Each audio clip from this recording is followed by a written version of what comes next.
إن الحمد لله نحمده ونستعينه ونستغفره ونعوذ بالله من شرور أنفسنا ومن سيئات أعمالنا من يهدي الله فلا مضل له ومن يضلل فلا هادي له وأشهد أن لا إله إلا الله وحده لا شريك له وأشهد أن محمدا عبده ورسوله يا أيها الذين آمنوا اتقوا الله حق تقاته ولا تموتن إلا وأنتم مسلمون يا أيها الناس اتقوا ربكم الذي خلقكم من نفس واحدة وخلق منها زوجها وبث منهما رجالا كثيرا ونساء واتقوا الله الذي تساءلون به والأرحام إن الله كان عليكم رقيبا يا أيها الذين آمنوا اتقوا الله وقولوا قولا سديدا يصلح لكم أعمالكم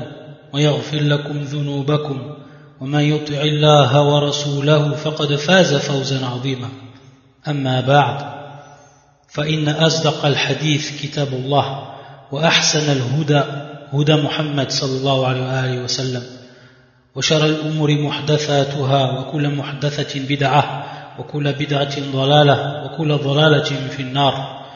Donc nous poursuivons bi'idnillah wa bi'awnillah azza wa jal l'explication du livre Al-Qawa'id al-Muthla fi sifatillah ou fi sifatillahi wa asma'il husna lil-allama al-Sheikh al-Uthaymin rahimahullah ta'ala. On s'arrêtait donc le dernier cours à la troisième catégorie des gens suivant le comportement qu'ils ont eu avec les textes du Coran et de la Sunna traitant des noms et des attributs d'Allah Azza wa Jal. Donc on avait vu qu'il y avait un groupe qui était sur Al-Haq, qui était le groupe des salafs et ceux qui les ont suivis de la meilleure des façons, de manière vertueuse. Et on avait vu ensuite qu'il y avait les deux autres groupes qui, eux, ont divergé de cette voie, Sirat al-Mustaqim, de la voie droite. Et on s'était arrêté donc au troisième groupe, et on expliquait le premier et le deuxième groupe, ou détaillé la voie du premier et du deuxième groupe. On s'était arrêté donc à la voie du troisième groupe, et on avait dit que c'était ceux qui étaient tombés fi at-ta'til, c'est-à-dire de renier, al-inkar, de renier, wat-ta'til, de renier donc les attributs d'Allah Azza wa Jal. Et aujourd'hui donc on va voir que leur madhab, il est batil, il est faux, et cela sous plusieurs aspects. Donc ici une argumentation, une démonstration du Cheikh rahimahullah sous plusieurs aspects, avec plusieurs points qui démontrent donc la nullité de ce madhab. Et le premier nous dit وَمَذْهَبُهُمْ بَاطِلٌ مِنْ وُجُوهٍ أَحَدُهَا أَنَّهُ جِنَايَةٌ عَلَى النُّصُوصِ حيث جعلوها دالة على معنى باطل غير لائق بالله ولا مراد له. Donc le premier point, la première argumentation, c'est que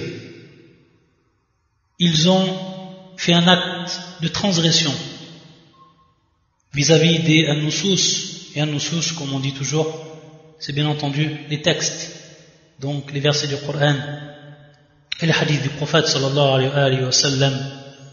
Et ici, on est bien dans les noms et les attributs, concernant donc les noms et les attributs. Et comment cela, ils les ont transgressés, ces textes-là, c'est qu'ils les ont interprétés par un sens qui est faux et qui n'est pas propre à Allah subhanahu wa ta'ala, et dont il a voulu par cela ce sens-là, cette signification.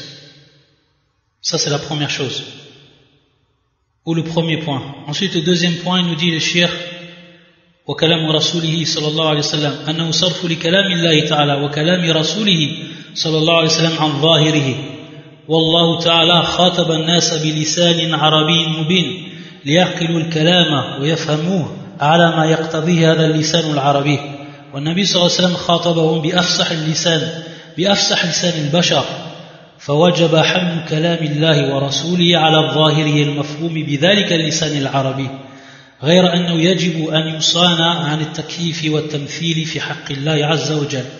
Donc le cheikh nous dit que le deuxième point ici pour prouver la nullité de leur madhab, c'est qu'ils ont donc interprété la parole d'Allah Azza wa Jal, la parole également de son prophète sallallahu alayhi wa sallam, et ils ont donc interprété cette parole-là et ils ont fait donc dévier cette parole-là de ce qu'il indique en apparence. Alors que, comme on l'a déjà vu cela plusieurs fois, c'est qu'Allah Azza wa Jal, il a parlé aux gens, il s'est adressé aux gens subhanahu wa ta'ala par le biais d'une langue qui est claire, la langue arabe. Et cela afin que les gens ils puissent raisonner et puissent comprendre le sens de ces paroles-là, suivant bien entendu ce qu'implique la langue arabe, ce qu'elle implique par rapport aux termes qui sont employés de par cette langue-là et ce qu'ils indiquent en apparence. Et de même pour ce qui est du prophète sallallahu alayhi wa sallam, il s'est adressé aux gens avec la langue ou avec le langage le plus éloquent parmi le langage humain, c'est-à-dire bien entendu ici la langue arabe. Et donc à partir de là il nous est obligatoire de comprendre la parole d'Allah Azza wa Jal et la parole du prophète sallallahu alayhi wa sallam suivant ce qu'ils indiquent en apparence, suivant ce qu'on comprend de ces textes employés, de ces termes employés et qui reposent sur la langue arabe. Et bien entendu ici avec une condition qui est fondamentale et qu'on avait déjà maintes fois expliquée. La première, comme il nous dit le cheikh, c'est de protéger cela, c'est-à-dire de protéger cette compréhension que l'on va avoir à partir de la langue arabe, des textes concernant les noms et les attributs, et protéger d'une part de at-takif, donc qui est le fait de donner une interprétation du commun au verset et au hadith concernant les attributs d'Allah Azza wa Jal, et également at-tamthil, c'est-à-dire donc le fait de faire ressembler Allah Azza wa Jal ses créatures, d'établir une comparaison entre Allah et ses créatures. Ça c'est le deuxième point. Ensuite le troisième point, al-thalith, أن صرف كلام الله ورسوله عن ظاهره إلى معنى يخالفه قول على الله بلا علم وهو محرم لقوله تعالى قل إنما حرم ربي الفواحش ما ظهر منها وما بطن والإثم والبغي بغير الحق وأن تشركوا بالله ما لم ينزل به سلطانا وأن تقولوا على الله ما لا تعلمون ولقوله سبحانه ولا تقف ما ليس لك به علم إن السمع والبصر والفؤاد كل أولئك كان عنه مسؤولا فالصارف لكلام الله تعالى ورسوله عن ظاهره إلى معنى يخالف قد قف ما ليس له به علم وقال على الله ما لا يعلم من وجهين.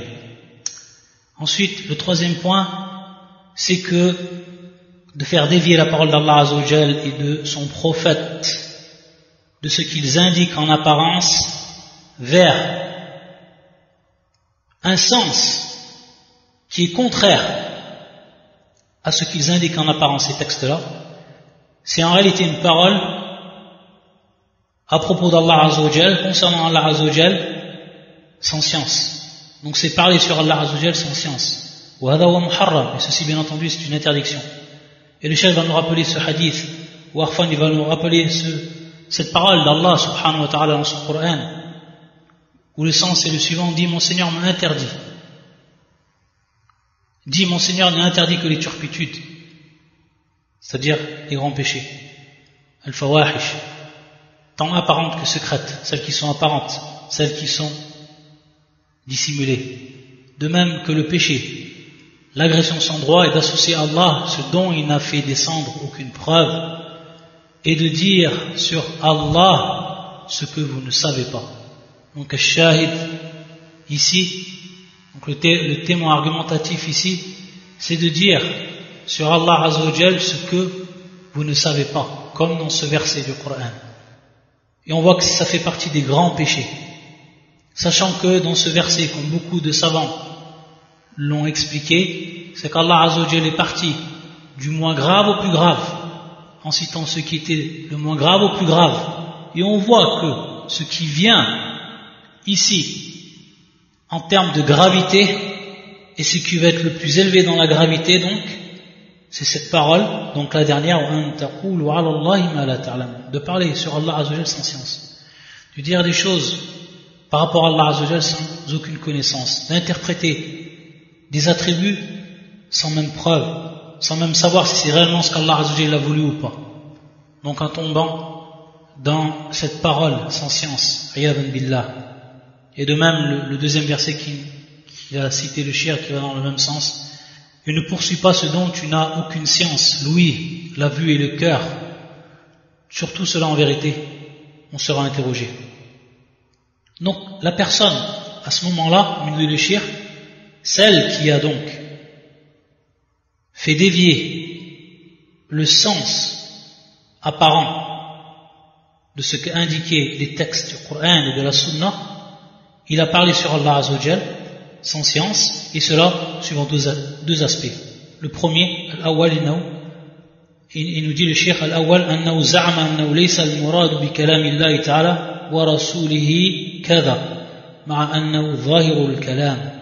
La première chose, il prétend cette personne que la parole, ou que le sens de la parole d'Allah Azza wa Jal de son prophète, ce n'est pas comme cela, c'est-à-dire comme ce qu'indique en apparence ce texte-là, ou cette parole-là. Non, ce n'est pas comme cela. Donc, tout simplement, il va à l'encontre même du sens qui nous est donné en apparence. Il va dire non, ce n'est pas le sens. Donc ici, on voit qu'il va parler sans science parce qu'il n'apporte pas de preuve à ce qu'il va avancer. Il va dire que ce qui est ici en apparence, ce n'est pas ce qui est voulu. De quelle science, de quelle preuve il peut avancer cette chose-là et de dire cela? Il parle ici sans science sur Allah Azza wa Jalla. Ça c'est le premier aspect. Deuxième aspect, il nous dit أنه زعم أن المراد به كذا لمعنى آخر لا يدل عليه ظاهر الكلام. Il nous dit donc ici, sous ce deuxième aspect qui est cité, que celui, al-mu'attil, al-nafi, celui qui renie les attributs d'Allah Azza wa Jalla, certains des attributs d'Allah Azza wa Jalla, celui qui renie cela, il va tout simplement apporter lui un sens différent de ce qu'indique en apparence le texte. Donc un sens qui est différent. Lui, il apporte un sens qui est différent de ce qu'indique en apparence le texte, après l'avoir renié ce sens-là, c'est-à-dire le sens apparent du texte. Donc on voit l'aspect également qu'il va parler sur Allah Azza wa Jalla sans preuve. Et il nous dit le cheikh, وإذا كان من المعلوم أن التعيين أحد المعنيين المتساويين في الاحتمال قول بلا علم فما ظنك بتعيين المعنى المرجوح للمخالف المرجوح المخالف للظاهر الكلام. Ici il nous dit le cheikh que, comme on sait, lorsqu'on par exemple on a, à titre d'exemple, on a une question de jurisprudence, tayyib, il se peut que sur un point de jurisprudence qui va être pris d'un hadith du prophète sallallahu alayhi wa sallam, à titre d'exemple, ou alors d'un verset du Coran, il se peut que deux sens ressortent de cette parole du prophète sallallahu alayhi wa sallam d'un point de vue juridique, ou alors deux sens en ressortent de la parole d'Allah Azza wa Jalla d'un point de vue juridique, et que ces deux sens en réalité par rapport à ce qu'ils indiquent et par rapport donc à leur validité, ils sont équivalents. C'est-à-dire qu'on ne peut choisir un des sens par rapport à l'autre tellement ils sont équivalents par rapport à ce qu'ils indiquent, et que cela en réalité est conforme au sens apparent du texte, soit du Coran, que soit de la Sunna, et qu'il se peut que ce sens est valable et qu'il se peut également que ce sens il est valable. Donc on a deux sens ici qui ressortent d'un texte. Il dit le cheikh, si maintenant on choisit un de ces textes, ou arfwan, si on choisit un de ces sens par rapport à l'autre, sans un dalil, sans une preuve, c'est parler sans science. Et non. Si maintenant, après avoir su que deux sens ressortent de ce texte d'un point de vue juridique et que je choisis l'un de ces sens-là en délaissant l'autre sans une preuve qui va faire balancer ou qui va donner plus de fiabilité ou plus, on va dire, plus de force à un des sens par rapport à l'autre, sans apporter une preuve de ce que j'avance ou de mon choix, ici à ta'yin, de ce que j'ai choisi donc, c'est en réalité parler sans science. À titre d'exemple, comme ce verset du Coran, Allah Azza wa Jalla yaqul وَالْمُطَلَّقَاتُ يَتَرَبَّصْنَ بِأَنفُسِهِنَّ ثَلَاثَةَ قُرُوءٍ, c'est-à-dire donc que celles qui sont divorcées, que leurs maris ont divorcé, elles doivent donc observer une période. Et cette période, elle est donc de 3, ici le terme employé par le Coran, quru, al-aqra, al-quru. Et il faut savoir que les savants, ils ont divergé par rapport au sens de ce terme-là. Est-ce que par ce terme-là, on veut dire le moment de pureté, at-tur, ou est-ce qu'on veut dire le moment des règles même, al-hayd? Est-ce que ça veut dire al-hayd ici? C'est-à-dire qu'on doit observer 3 hayd, 3 menstrues, ou alors qu'on doit observer 3 moments de pureté, après donc la venue des menstrues. Ici, il y a un irtilaf des savants par rapport au choix qui a été fait. Donc certains savants ont choisi que c'était at-tur, et d'autres ont choisi que c'était al-hayd, alors que par rapport au sens, ce terme-là, il comprend aussi bien al-hayd comme il comprend at-tur d'un point de vue linguistique. On peut aussi bien le comprendre comme étant at-tur, c'est-à-dire un moment de purification, qu'on peut le comprendre comme étant le moment de la menstrue, al-hayd. Et donc, ici, si un savant serait venu et dit, moi je fais le choix que c'est le moment de la menstrue, et je délaisse donc le moment de la purification, alors, s'il n'apporte pas de preuve sur ce qu'il va donc choisir, et donc délaisser le deuxième sens, c'est parler sans science. Et on sait bien entendu que les savants, ils ont divergé, et chacun a apporté ses preuves. Ça c'est un exemple, bien entendu. Si au cas, un savant serait venu, une personne de science serait venue, il aurait fait un choix entre les deux sens que comporte ce terme-là, sans apporter une preuve. Donc il nous dit le shir, si maintenant, à ce moment-là, on sait que Adam Ma'loum, ça c'est connu, que de faire ce choix-là sans même une preuve, c'est parler sans science, alors que dire que lorsqu'on va faire le choix d'un sens qui est en lui-même non valable, où il n'a même pas ici de validité, et qu'on va donc le choisir par rapport à l'autre sens, qui lui est valable. Donc on voit bien que c'est encore pire. On voit donc ici, de manière claire, comment ces gens-là, ils ont parlé sur Allah Azza wa Jal sans science, en prenant un sens qui n'est pas valable et en le choisissant aux dépens du sens qui lui était à la base valable, car ce sens-là, il était bel et bien en conformité avec le sens apparent ou avec ce que nous indique de manière apparente le texte. Il va nous donner un exemple, Cheikh. فيقول مثال ذلك قوله تعالى لإبليس ما منعك أن تسجد لما خلقت بيدي. Donc on voit ici qu'Allah subhanahu wa ta'ala, dans ce verset, dont le sens est le suivant, qui t'a empêché de te prosterner devant ce que j'ai créé de mes deux mains. Il nous dit فإذا صرف الكلام عن ظاهره وقال لم يرد باليدين اليدين الحقيقتين وإنما أراد كذا وكذا قلنا له ما دليلك على ما نفيت وما دليلك على ما أثبت فإن أتى بالدليل وأن له ذلك وإلا كان قائلا على الله بلا علم في النفي وإثباته. L'exemple qui nous a donné le cheikh, en revenant donc ici au verset qui atteste, Wallah Azza wa Jalla atteste de lui-même qu'il a deux mains. Ma mana'aka an tasjuda lima khalaqtu biyaday. Donc il parle à propos de Adam, qu'il a créé de ses propres mains, subhanahu wa ta'ala, et dont Iblis n'a pas voulu se prosterner devant lui, qui n'a pas obéi à l'ordre d'Allah Azza wa Jalla. Il nous dit le shir ici, en apparence le terme qui est employé, biyaday, c'est bel et bien le terme les mains, que l'on traduit donc par les mains, ou les deux mains, pour être plus exact. Biyaday, donc par les deux mains. Le fait de faire dévier le sens de ce terme-là, de ce qu'il indique en apparence, c'est bel et bien les mains, et que l'on dise qu'Allah Azza wa Jalla n'a pas voulu par ce terme employé, ici les mains, biyadei, les mains qui sont réelles, et qui sont propres donc à Allah Azza wa Jal, mais qu'il a voulu cela ou cela, comme ont fait les gens de l'innovation, ceux qui ont dit, ici, c'est le bienfait d'Allah, ou alors c'est la puissance d'Allah, la volonté d'Allah, etc. Tout ce qu'ils ont pu donc inventer comme sens, alors qu'on voit que c'est un sens qui est bel et bien loin du sens apparent. Ici on a l'yadei, comment on est venu avec ce sens, comment on a interprété par ce sens, type d'exemple bienfait, etc. Alors on leur dit, quelle est votre preuve sur ce que vous avez renié? Renier ici le sens apparent de ce texte et de ce terme biyadei. Et quelle est votre preuve dans l'autre sens de ce que vous avez attesté, à titre d'exemple donc lorsqu'ils ont dit le bienfait ou alors la puissance d'Allah, etc. Donc s'ils viennent avec une preuve, et bien entendu ce qui est impossible parce qu'il n'y en a pas, donc s'ils ne viennent pas avec ces preuves qu'on leur demande, alors automatiquement ils ont parlé à Allah Azza wa Jal sans science, dans le fait qu'ils ont renié, dans le fait qu'ils ont attesté.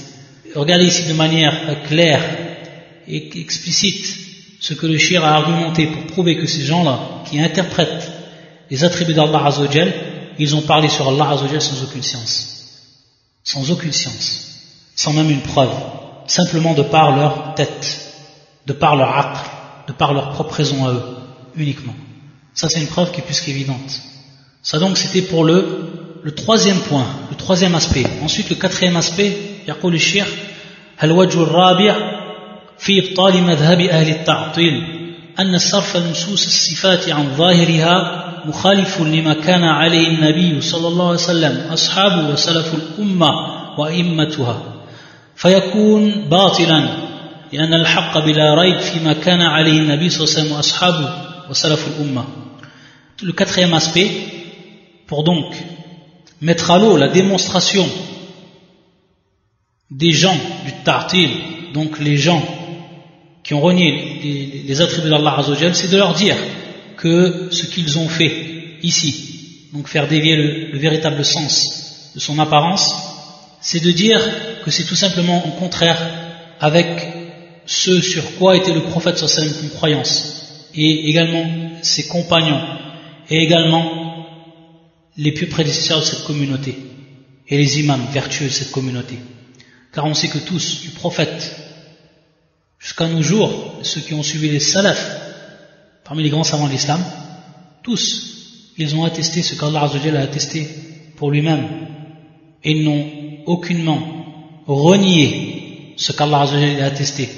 Donc, ici c'est plus que clair que ce qu'ils ont fait c'est batil, car le prophète sallallahu nous a informé qu'Allah Azza wa Jalla, il avait des attributs, il a cité beaucoup de ses attributs, le prophète sallallahu sans même un jour nous indiquer que ce qui était voulu par ses attributs c'était telle ou telle chose, comme eux ils l'ont fait. Ensuite, al-wajh al-khamis, donc le cinquième aspect, an yuqal lil mu'attil hal anta a'lamu billahi min nafsihi fa sayaqul la. Maintenant lui poser une question. Donc on voit ici hiwar, on voit donc ici que le shir dans son procédé lorsqu'il a écrit donc ce livre, c'est de mettre en avant une conversation, une discussion qu'il y aurait entre une personne des gens de la sunna et un mu'attil, celui qui renie.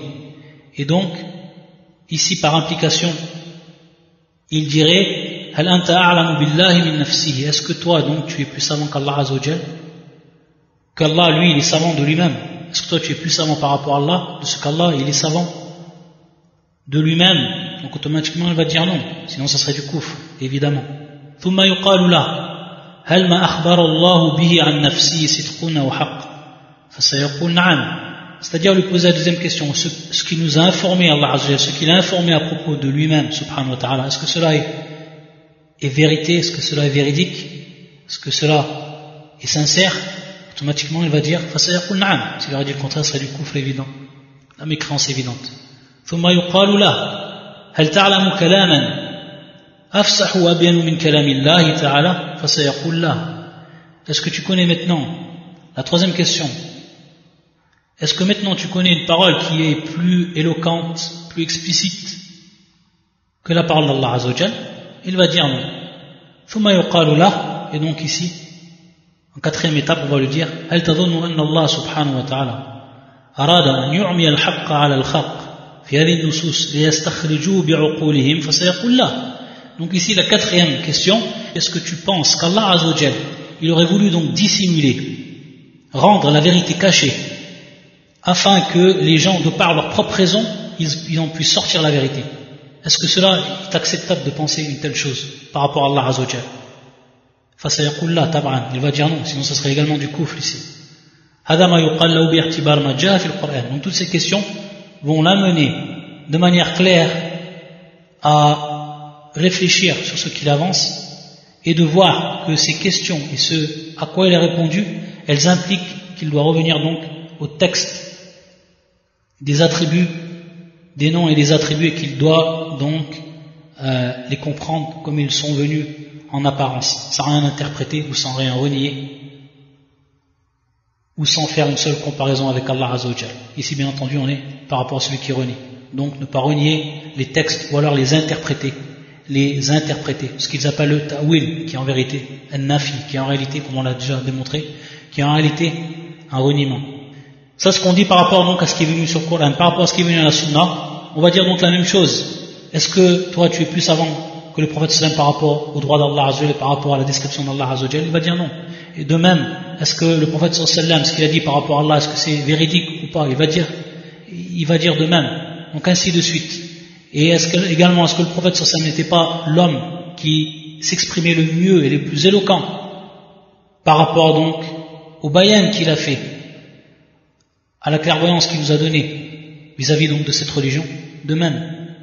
Donc toutes ces questions vont revenir toujours à démontrer à cette personne-là, de par ses réponses qui sont inévitables, vont l'amener à réfléchir et à se dire au fond de lui qu'il est réellement dans l'erreur, s'il est sincère en lui-même. Taïb. Et donc le cheikh ensuite il va le dire donc à cette personne, pourquoi tu ne vas pas revenir donc à cela, et que tu ne vas pas donc délaisser ce que tu as renié. Ensuite le cheikh il nous dit Al-Wajh Sadis, le sixième aspect. Donc regardez, bien entendu, on aurait pu en rester à 2 ou 3 aspects pour ce qui est de réfuter et de démontrer la nullité de ce madhab qui est le madhab al-Mu'attila, le madhab de ceux qui ont renié les attributs d'Allah Azza wa Jal. Mais bien entendu, plus on va apporter d'aspects, c'est ce que fait le cheikh, et plus bien entendu la parole elle a tout son poids, ou la démonstration elle a tout son poids. Et donc il nous dit le cheikh Al-Wajh Sadis, le 6e point ou la 6e démonstration ici qui est faite في إبطال مذهب أهل التعطيل أنه يلزم عليه لوازم باطلة وبطلان اللازم يدل على بطلان الملزوم.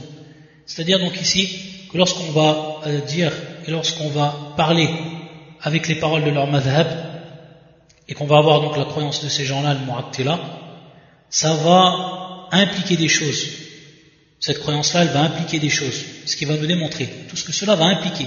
Leur croyance à eux, fi nafi as-sifat, fi ta'til as-sifat, ça va impliquer plusieurs points. Et le cheikh va nous démontrer ici que c'est des implications qui sont totalement nulles et totalement fausses. Donc ces implications, si elles sont fausses, elles sont nulles. Donc automatiquement, ce qui a été tiré de ces implications va être lui-même nul, va être lui-même faux. Et c'est pour ça qu'il dit au butlan al-lazim yadullu ala butlan al-malzoum.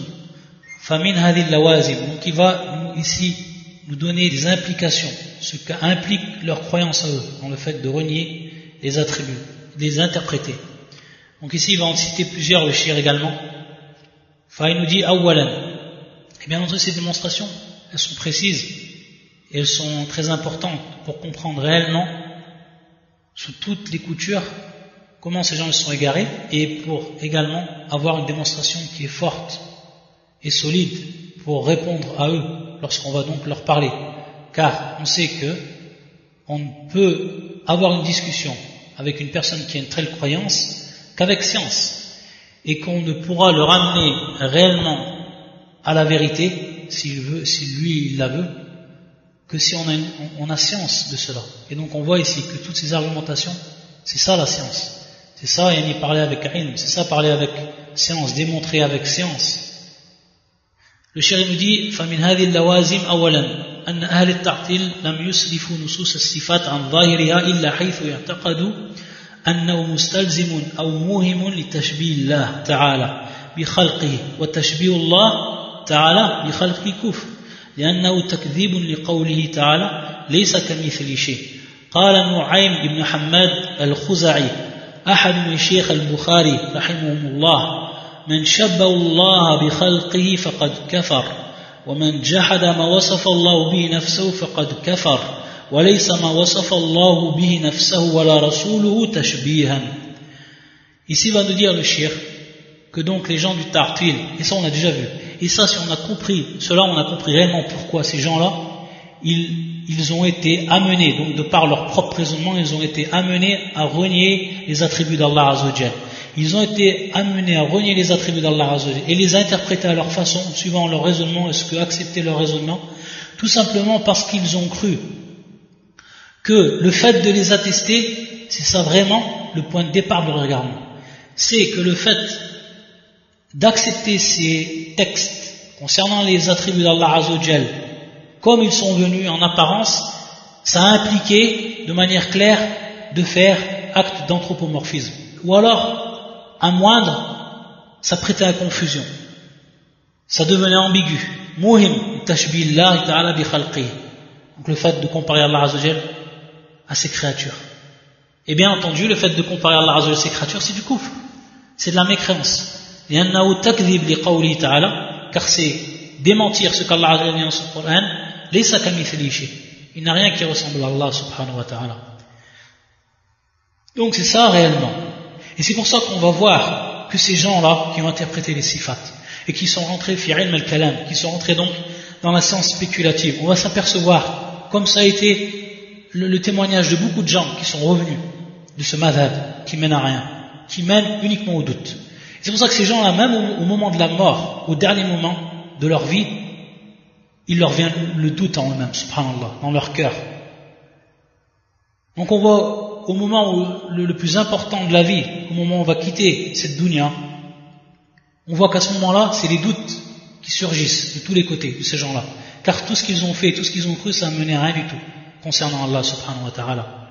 Et de même, lorsque ces gens ils lisent le Coran, lorsqu'ils passent ou lorsqu'ils sont en train de lire des versets concernant les attributs d'Allah Azzawajal, comme les mains d'Allah, etc., lorsqu'ils sont en train de lire des hadiths du prophète sallallahu alayhi wa sallam concernant les attributs, tu vois qu'en eux-mêmes, ils ont le doute qui vient, ils croient qu'ils sont en train de, lorsqu'ils lisent, qu'ils sont en train de faire une comparaison entre Allah et ses créatures.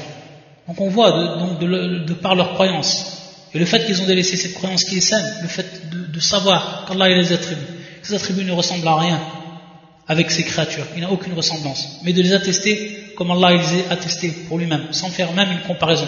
Et donc, à partir de là, avoir une croyance qui est saine, une croyance qui est loin de tout doute, subhanallah. Et regardez ce qu'il va dire le cheikh, il va nous rapporter une parole importante d'un des grands salafs de cette communauté, et qui était l'un des chirs de l'imam al-Bukhari, rahimahullah, Nu'aym ibn Hammad al-Khuza'i, un des grands rapporteurs de hadith. Rahimahullah, rahmatullah ala al-jami'. Il va dire cette parole, Man shaba Allah bi khalqi faqad kafar. Donc celui qui a fait ressembler Allah à ses créatures, il est donc devenu mécréant. Il est tombé dans la mécréance. Ici, bien entendu, c'est du kufr. Celui qui dit que Allah Azzawajal, il a une main comme la main de l'homme, c'est du kufr. Cet homme-là, cette personne-là, elle sort de l'islam. Si une personne, elle dit que le visage d'Allah Azzawajal, c'est comme le visage de l'être humain, cette personne-là, elle sort de l'islam. Man shabba Allah bi khalqi kafar. Wa man jahada ma wasafa Allah bi nafsahu faqad kafar. Et ici donc, c'est une mise en garde du tashbih qui est faite par ce grand imam des salafs. C'est une mise en garde qu'il fait du tashbih, de l'anthropomorphisme. Ensuite, le deuxième point, c'est une mise en garde de celui qui va renier le juhud, ici le fait de renier, qui est fi ma'na al-nafi, qui est fi ma'na al-ta'til, al-juhud, wa man jahada ma wasafa Allah bi nafsihi faqad kafar. Celui donc qui a renié ce qu'Allah Azzawajal il a décrit de lui-même, subhanahu wa ta'ala, faqad kafar, il est tombé également dans la mécréance. Mais ici, pour ce qui est de la mécréance, on a deux situations. c'est-à-dire que le juhud ou le jahd qad yakun takdhiban, c'est-à-dire ce qu'on appelle jahd, takdhib, le fait donc de renier par mensonge, c'est-à-dire donc de démentir même les textes qui concernent les attributs d'Allah Azza wa Jal. Taïb, ça bien entendu c'est du kufr. C'est du kufr, celui qui croit cela, celui qui dit cela c'est un kafir, il sort de l'islam. Par contre, le deuxième jahd, la deuxième catégorie ici du reniement, ce qu'on appelle jahd ta'wil, c'est-à-dire le fait de renier mais en passant par l'interprétation. Comme le fait de dire par exemple al-istiwa, donc je crois bel et bien à l'établissement d'Allah Azza wa Jalla son trône, mais al-istiwa ici c'est bima'na al-istawla par exemple. Taïb. Ou alors lorsqu'Allah Azza wa Jalla parle de ses mains, c'est de dire je crois bien aux mains d'Allah Azza wa Jalla qui sont dans le Coran, mais l'interprétation de ses attributs c'est en réalité son bienfait, c'est en réalité de son pouvoir, etc. Ça, cette personne-là n'est pas kafir, c'est-à-dire qu'elle ne sort pas de l'islam de par cette croyance. Awwala, c'est-à-dire elle a eu un ta'wil, elle a une interprétation qui était faite des textes. Taïb.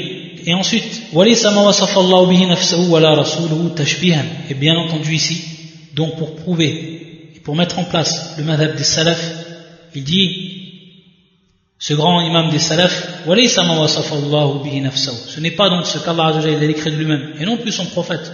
Wala rasuluhu tashbihan. Ça ne fait pas partie ici donc du fait de faire une comparaison entre Allah et ses créatures. Et nous dit le shir ou min al-ma'lum anna min abtal al-batil an yuj'ala zahiru kalamillahi ta'ala wa kalami rasulih sallallahu alayhi wa sallam tashbihan wa kufran aw muhinan lidhalik, tashbihan wa kufran aw muhinan lidhalik. Tayyib. Ça donc c'est pour ce qui est de la première implication. Le fait qu'ils ont interprété, ça a impliqué chez eux que, en attestant, on tombait dans le tashbih, on tombait donc dans l'anthropomorphisme ou at-tamthil, et donc ici on a démontré que c'était une implication qui était strictement fausse. Donc ce qu'ils ont fait, ce qu'ils ont avancé, ici l'interprétation, qui est en réalité un nafi, c'est donc faux. Ensuite, pour ce qui est de la deuxième implication, le chéri nous dit ثانيا أن كتاب الله تعالى الذي أنزله تبيانا لكل شيء وهدى للناس وشفاء لما في الصدور ونورا مبينا وفرقانا بين الحق والباطل لم يبين الله تعالى فيه ما يجب على العباد اعتقاده في أسمائه وصفاته وإنما جعل ذلك موكالا إلى عقولهم يثبتون لله ما يشاءون وينكرون ما لا يريدون وهذا ظاهر البطلان. Il nous dit le shir donc que le livre qu'Allah Azza wa Jal il a fait descendre sur ses créatures pour qu'ils le lisent, pour qu'ils le comprennent, annahu tibyan li kulli shay, et qu'il met en évidence dans toute chose, et qu'il guide les gens, et qu'il est un remède pour ce qui est dans le cœur des gens, pour ce qui est dans la poitrine des gens, wa nuran mubinan, que c'est une lumière qui est claire, wa furqanan bayna al-haqq wal batil, que c'est un discernement entre la vérité et entre le faux. Dans ce livre donc, qui a tous ces sifat, qui a tous ces attributs, qui a toutes ces caractéristiques, ça impliquerait de ce qu'ils ont fait ou ce qu'ils ont eu comme croyance, donc ici le reniement et l'interprétation, ça donc impliquerait qu'Allah Azza wa Jalla n'a pas mis en évidence ce qui était obligatoire pour les créatures de connaître et donc d'avoir croyance, ce qui concerne les noms et les attributs d'Allah Azza wa Jalla. Mais qu'en réalité donc, il a laissé cela, c'est-à-dire le fait de comprendre cela, donc ce qui est en relation avec les noms et les attributs d'Allah Azza wa Jalla, il a remis cette chose-là, Allah Azza wa Jalla, à leur propre raison. Donc à partir de là, ils attestent pour Allah Azza wa Jalla ce qu'ils veulent, et ils renient par rapport à Allah Azza wa Jalla ce qu'ils veulent. Et bien entendu, cette implication elle est batil. Cette implication également elle est totalement fausse. Que de croire qu'Allah Azza wa Jalla, qu'il a fait descendre dans son Coran toutes choses, qu'il a expliqué toutes choses, mais concernant les noms et les attributs d'Allah Azza wa Jalla, ses propres attributs subhanahu wa ta'ala, il a délaissé cela, c'est-à-dire le fait d'avoir expliqué de manière claire ses attributs et ses noms, et qu'il a délaissé cela donc pour que les hommes s'en remettent à leur propre raison, pour découvrir donc ce qui est dans le droit d'Allah Azza wa Jalla, pour ce qui est de l'ithbat, le fait d'attester ce qui va de droit à Allah Azza wa Jal, et le fait de renier ce qui ne va pas de droit à Allah Azza wa Jal. Et bien entendu, dire une parole comme cela, ou démontrer l'implication de leur croyance à eux, c'est quelque chose qui est faux, une implication qui est totalement fausse. Donc leur croyance, par conséquent, est également fausse. Il nous dit le Cheikh Thalithan, anna Nabi sallallahu alayhi wa sallam, khulafa'u wa rashidin, wa ashabu, wa salafu al-umma, wa immatuha, كانوا قاصرين أو مقصرين في معرفة وتبيين ما يجب لله تعالى من الصفات أو يمتنع عليه أو يجوز إذ لم يرد عنهم حرف واحد فيما ذهب إليه أهل التعطيل في صفات الله تعالى وسموه تأويلا وحينئذ إما أن يكون النبي صلى الله عليه وسلم وخلفاؤه الراشدون وسلف الأمة وإمتها قاصرين لجهلهم بذلك وعجزهم عن معرفته أو مقصرين لعدم بيانهم للأمة وكلا الأمرين باطل. Le Cheikh nous dit également ici ce que ça implique, ce qu'ils ont fait eux et ce que ça implique. On sait qu'il ne nous est pas parvenu une seule phrase de la croyance qu'ils ont eux attestée du prophète, des salafs, donc des compagnons de ceux qui les ont suivis. Il ne nous est pas parvenu d'eux une seule phrase, un seul mot qui atteste ce dont eux ils ont choisi comme croyance concernant donc les attributs d'Allah Azza wa Jal, pour ce qui est du droit d'Allah Azza wa Jal, c'est-à-dire ce qui lui revient de droit et ce qui lui est interdit dans son droit, subhanahu wa ta'ala. Absolument rien. On n'a jamais entendu un salaf a'attala qui a renié les attributs d'Allah Azza wa Jal, que ce soit le prophète sallallahu alayhi wa sallam, que ce soit les compagnons ou eux. Donc cela va impliquer deux choses, vu que ça ne nous est pas parvenu, leur croyance à eux, qu'ils ont attesté maintenant en interprétant et en reniant les attributs d'Allah Azza wa Jal, ça ne nous est pas parvenu du prophète, et ni des salafs. Donc, cela va impliquer deux choses. Ihtimalan, c'est-à-dire deux choses qui vont être possibles, valables. La première, c'est soit, comme il dit le Cheikh Kanu Qasirin, on a bien entendu bil qasd, bidun qasd, c'est-à-dire qu'ils étaient incompétents. Ils étaient incompétents de connaître tout ce qu'il y avait dans le droit d'Allah Azza wa Jal. C'était donc de l'incompétence ici, le taqsir, qasirin, ou alors muqassirin, c'est-à-dire ici un manquement. Ils nous ont caché, ou alors ils ne nous ont pas fait parvenir toute chose de ce qu'ils auraient dû nous faire parvenir. Donc soit dans un premier temps, c'était donc bidun qasd, c'est qu'ils étaient tout simplement incompétents, donc soit par leur ignorance, leur incapacité, an ma'rifati, comme dit les cheikh, ou ajzim an ma'rifati, ou alors ils ont fait preuve donc de manquement, et on sait que ces deux choses, il dit le cheikh, ces deux choses, c'est strictement faux, c'est strictement impensable. Donc ça nous prouve encore une fois que cette implication, elle prouve que leur croyance est également fausse. Il nous dit le cheikh rabi'an أن كلام الله ورسوله ليس مرجعا للناس فيما يعتقدونه في ربهم وإلههم الذي معرفتهم به من أهم ما جاءت به الشرائع بل هو زبدة الرسالات وإنما المرجع تلك العقول المضطربة المتناقضة وما خالفها فسبيله التكذيب إن وجدوا إلى ذلك سبيلا أو التحريف الذي يسمونه تأويلا إن لم يتمكنوا min takdhibihi.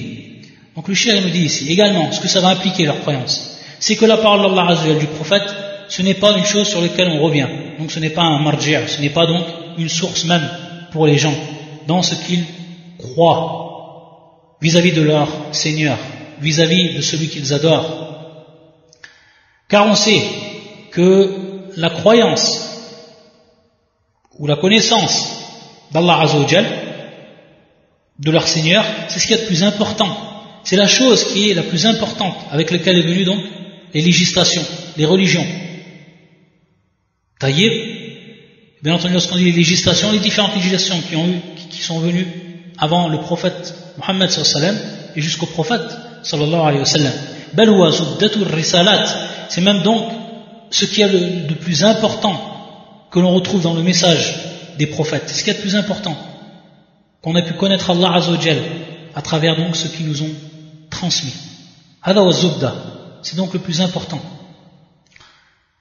Et il nous dit donc, cela va impliquer qu'on ne revient pas au livre d'Allah Azza wa Jal, qu'on ne revient pas donc aux paroles du prophète sallallahu alayhi wa sallam, vu que ce qu'eux ils ont interprété, vu que eux ce qu'ils ont renié, c'est en réalité al-haq, c'est en réalité ce qui est véridique. Donc on doit revenir, ça implique donc leur croyance que l'on doit revenir à leur raison, eux, à leur propre raison, et qui est bien entendu des raisons qui sont elles-mêmes, qui font preuve donc de divergence, de schisme, etc. Car on sait que les raisons sont différentes d'une personne à une autre, donc chacun va interpréter. Ceux qui vont donc ensuite renier tous les attributs, ceux qui vont renier certains attributs, etc. Donc on va voir que chacun, il va mettre sa propre croyance, il va mettre son propre minhaj en place, taïb, et donc ici ça va devenir le vrai marjir, ça va revenir donc la vraie source pour connaître leur Seigneur, et non point ici, à partir de là le Coran. Ça implique cela. Il nous dit le Cheikh Fasabil ou at-takdhib in wajadu ila dhalika sabila. Ça veut dire tout simplement, s'ils arrivent à démentir un texte, ils vont le faire. In wajadu sabila. À titre d'exemple, ça c'est impossible pour ce qui est du Coran. Ils ne peuvent démentir ce qui est dans le Coran. Bien entendu, comme on avait dit, celui qui va démentir ce qui est dans le Coran, comme on l'avait dit, al-jahd takdhib, ça c'est du kufr bawah, c'est-à-dire que la personne sort de l'islam, ça devient un kafir. Par contre, eux, bien entendu, pour ce qui est du takdhib, ils vont utiliser ce takdhib uniquement dans ce qui est possible. Et à l'exemple de ce qu'ils ont fait, ils sont revenus à la sunna du prophète sallallahu alayhi wa sallam, dans ce qui était du Coran, ils n'ont pas pu. Donc qu'est-ce qu'ils ont fait? Ils ont en réalité altéré le sens. Il nous dit le shir, aw harrafu, ici aw tahrif, alladhi yusammunahu ta'wilan. Donc eux ils le nomment par interprétation, mais en réalité c'est bel et bien tahrif, c'est bel et bien une altération du sens, tahrif. Donc pour ce qui est du Coran, ils ne peuvent pas donc renier dans le sens du kadhibun, tayyib, mais qu'est-ce qu'ils vont faire pour ce qui est du Coran? Sayuharrifun, ils vont donc altérer le sens. Par contre, s'ils ont la possibilité donc de démentir, c'est ce qu'ils vont faire. Et c'est ce qu'ils ont fait par rapport à la sunna. Par rapport à la sunna du prophète sallallahu alayhi wa sallam, comme on sait que c'est la croyance des gens de l'innovation, ils ont dit que les hadiths qui sont dits ahad, al-hadith al-ahad, donc le hadith qui va avoir une nomination bien précise, qui ne va pas être sans rentrer dans les détails de la terminologie ici, du point de vue de la science du hadith, le hadith tout simplement qui ne va pas être retransmis par plusieurs personnes, qui ne va pas avoir plusieurs chaînes de transmission, etc., mais qui va être restreint par rapport à sa transmission, le hadith qu'on dit al-hadith al-ahad, ce hadith-là, on ne l'accepte pas. Car, donc, par des hujjaj, par des preuves qu'eux, ils voient et qu'ils inventent, donc, ils vont dire que ça ne peut être acceptable. On va donc rejeter tous les hadiths concernant, plus particulièrement la croyance, on va rejeter tous les hadiths du prophète sallam qui sont dits, donc, hadith ahad. On va tous les rejeter, car on ne peut les accepter. Ça c'est un des moyens qu'ils ont trouvé pour rejeter donc un grand nombre des hadiths du prophète sallam qui parlent donc des noms et des attributs d'Allah Azza wa Jalla, de par donc cette fausse preuve, donc on voit ici que cette implication que ça a eu, le fait donc d'avoir cette croyance, et que ça implique que le marjir, c'est-à-dire ici le fait de revenir à une source, ce n'est plus ici le Coran, mais c'est bel et bien leur raison à eux, leur propre intelligence, leur propre raison, et comme ils voyaient les choses. Ensuite le shir dit khamisan, au cinquième point, ou alors à la cinquième implication, il va nous dire également une chose qui est très importante, le shir, faire une démonstration qui est très importante, et on va la laisser Inch'Allah à vendredi, donc au cours prochain. Subhanakallahumma bihamdika, ashhadu an la ilaha illa anta, astaghfiruka.